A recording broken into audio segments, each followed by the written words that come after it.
টুথপেস্টের মাইক্রোপ্লাস্টিকের বিতর্কের পর এবার বেবি জনসন পাউডার নিয়ে নতুন উদ্বেগের সৃষ্টি হয়েছে। আপনারা অবগত হয়েছেন, আপনারা জেনেছেন যে জনপ্রিয় বেবি জনসন পাউডার নাকি ক্যান্সারের ঝুঁকি বাড়িয়েছে। এই পাউডার নাকি ক্যান্সারের ঝুঁকি ছড়াচ্ছে। কি ক্যান্সার? ডিম্বাশয়ের ক্যান্সার। ডিম্বাশয়ের ক্যান্সার হলো অর্থাৎ আমাদের মায়ের গর্ভে যেইখান থেকে আমাদের সূত্রপাত ঘটে সেই জায়গার ক্যান্সার। তাহলে এই জায়গা থেকে আমাদের জন্য কোরআন সুন্নাহর আলোক করণীয়টা কি? জনপ্রিয় যে বেবি জনসন যে জনপ্রিয় যে পাউডার, এই পাউডারটা আমাদের সোনামণিকে আমরা আদর যত্ন করে গোসল করিয়ে কত আদর স্নেহ মমতা দিয়ে তাতে সুন্দরভাবে পাউডার মাখানোর পরে আমরা কোলে নিয়ে আদর করি, সোহাগ করি। আদর সোহাগ করার পরে হঠাৎ করে আপনি জানতে পারলেন, এই ভিডিওটা আপনার সামনে গেছে, আপনি জানতে পেরেছেন যে জনপ্রিয় জনসন বেবি পাউডার নাকি ক্যান্সারের ঝুঁকি ছড়াচ্ছে। তখন আপনি কি করবেন? আপনি থমকে দাঁড়িয়েছেন, আপনি আতঙ্কিত হয়ে আপনি করলেন কি?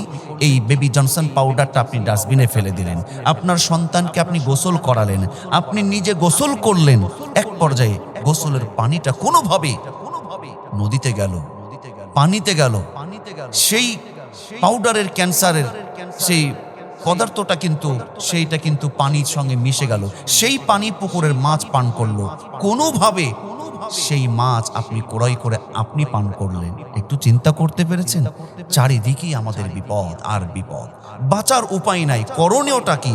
অবশ্যই আমাদেরকে চিন্তা করতে হবে, সতর্ক হতে হবে। তার কারণ আল্লাহ সুবহানাহু ওয়া তাআলা কুরআনুল কারীমের সূরাতুল বাকারার 195 নম্বর আয়াতে বলছেন, ওয়ালা তুলকু বিআইদিকুম ইলা তাহলুকা। আল্লাহ বলছেন তোমরা নিজেদেরকে ধ্বংসের মধ্যে নিক্ষেপ করো না, নিজেদেরকে ধ্বংসের মধ্যে ফেলে দিও না। আল্লাহ সুবহানাহু ওয়া তাআলা তিনি আরো বলেন সূরাতুন নিসার 29 নম্বর আয়াতে, ওয়ালা তাকতুলু আনফুসাকুম, তোমরা নিজেদেরকে হত্যা করো না। তাহলে নিজেকেও হত্যা করা যাবে না, নিজেদের পরিবারকেও, সন্তানদেরকেও আমাদেরকে বিপদ মুসিবত থেকে বাঁচাতে হবে।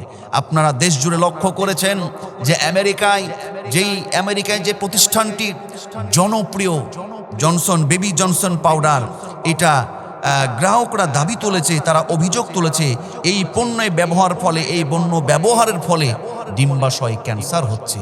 ক্যান্সার হওয়ার কারণে তারা শুধু মামলা একটি নয়, গত 10 বছরে জানা গেছে যে গত 10 বছরে 69,000-এর বেশি মামলার সম্মুখীন তারা হয়েছে। তারা এই মামলার সম্মুখীন হয়েছে কেন? তাদের ট্যাল্ক পাউডার তৈরি করছে। এই ট্যাল্কযুক্ত পাউডার ব্যবহার করার কারণে, এই ট্যাল্কযুক্ত এই পদার্থ ব্যবহার করার কারণে এই পাউডারটা কিন্তু বিষাক্ত হয়ে উঠেছে। যার কারণে এটা কিন্তু গ্রাহকরা দাবি তুলেছে, অভিযোগ তুলেছে। তার প্রেক্ষিতে এই প্রতিষ্ঠানটা তারাও কিন্তু বলেছে না, যে আমাদের ট্যাল্কযুক্ত পাউডার এটা ক্যান্সার ছড়ায় না, বরং এটা নিরাপদ। যদি এমনটাই হয় তাহলে এখন প্রশ্ন উঠেছে, যদি এমনটাই হয় যে তাদের ট্যাল্কযুক্ত পাউডার নিরাপদ, ক্যান্সারের ঝুঁকি ছড়ায় না, ক্যান্সার হয় না, যদি এমনটাই হয় তাহলে তাদের কাছে প্রশ্ন, কেন তারা এই মামলা খারিজের জন্য, মামলা প্রত্যাখ্যানের জন্য, এই সমাধানের জন্য তারা এত বড় একটা প্রস্তাব দিয়েছে যে $5.5 বিলিয়ন পর্যন্ত, যেটা বাংলা টাকা প্রায় 68,000 কোটি টাকার তারা প্রস্তাব দিয়েছে। যদি সেটা ক্যান্সারের কারণ হবেই না, তাহলে তারা এত টাকা $5.5 বিলিয়ন অর্থাৎ বাংলা টাকার 68,000 কোটি টাকার প্রস্তাব তারা কেন দিল? যদি এমনটাই হয় তাহলে আমাদেরকে সতর্ক থাকতে হবে, আমাদের সন্তানদেরকে সতর্ক থাকতে হবে।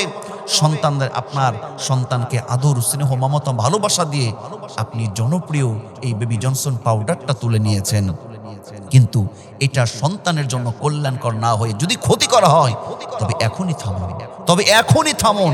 আপনি বাজারে গিয়ে একটু যাচাই বাছাই করবেন। আপনি কিনবেন, সেই পণ্যটা যখন কিনবেন আপনি অবশ্যই দেখবেন এই পাউডারটা ট্যাল্ক যুক্ত কিনা। যদি পদার্থের সাথে যদি ট্যাল্ক যুক্ত থাকে তাহলে সেটা আপনি ফেলে দেন। বাসায়ও থাকলে আপনি পণ্যটা দেখবেন, ট্যাল্ক যুক্ত থাকলে সেটা আপনি ফেলে দিবেন। এইখানে আপনি দেখবেন যে কনসার্স লেখা আছে কিনা। কনসার্স যদি যুক্ত থাকে তো সেটা আপনি গ্রহণ করবেন, সেটা আপনি আপনার সন্তানদের জন্য বেছে নেবেন। সব সবচেয়ে বড় বিষয় হলো, যদি এমনটাই হয় ডানে বামে উপরে নিচে সব দিকে ভেজাল আর ভেজাল, তাহলে আপনি কি করবেন? নবীর সুন্নাহ, আল্লাহর নবী রাসূলুল্লাহ সাল্লাল্লাহু আলাইহি ওয়াসাল্লাম তিনি নিজে যেটা জলপাইয়ের তেল বা অলিভ অয়েল তেল আপনি ইউজ করতে পারেন। সন্তানদেরকে অলিভ অয়েল তেল দিয়ে আপনি কিন্তু ম্যাসাজ করতে পারেন। অলিভ অয়েল তেল ফুটানো পানি দিয়ে সন্তানদেরকে এইভাবে যত্ন করবেন, সন্তানের যেন কোনো ক্ষতি না হয়। আমরা যদি এইভাবে একটু যাচাই বাছাই করে যদি আমরা সন্তানদেরকে লালন পালন করে তুলি, আশা করি ইনশাআল্লাহ সন্তান আপনার সুস্থ থাকবে, সুন্দর থাকবে, পরিবার নিরাপদে থাকবে ইনশাআল্লাহ।